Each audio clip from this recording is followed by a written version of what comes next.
The Bahamas among countries paying tribute on the passing of Pope Francis today. The Pope's death was announced from the Vatican this morning by Cardinal Kevin Farrell.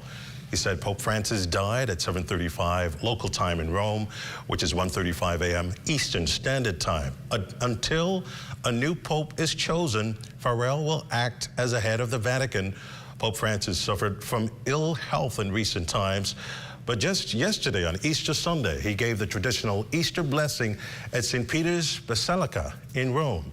The exact circumstances of his death are yet to be disclosed, but Italian media has reported it was caused by a brain-related issue, likely a stroke. Catholic Archbishop of Nassau Patrick Pinder remembers Pope Francis for his simplistic and refreshing approach. On Holy Thursday, we have a special liturgy, which includes the washing of the feet, following the command of Christ to show our love for one another by service to one another.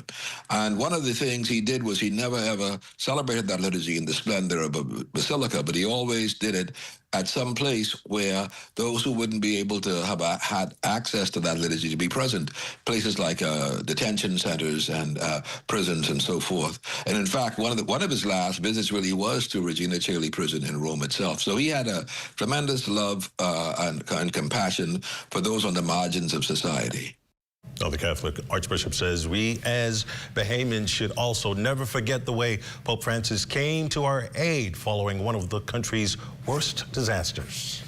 In response to Hurricane Dorian, he actually assisted our archdiocese with a very generous gift to help us in the rebuilding of the church in Treasure Key, Abaco, which was destroyed by Hurricane Dorian. So certainly his touch, his impact was very, very real among us. And not only among Catholics. I think the world over, people saw his simple style, his humble style, his way of actually reaching out to everyone in the most imaginative ways as something that has left a mark, certainly locally as well as globally.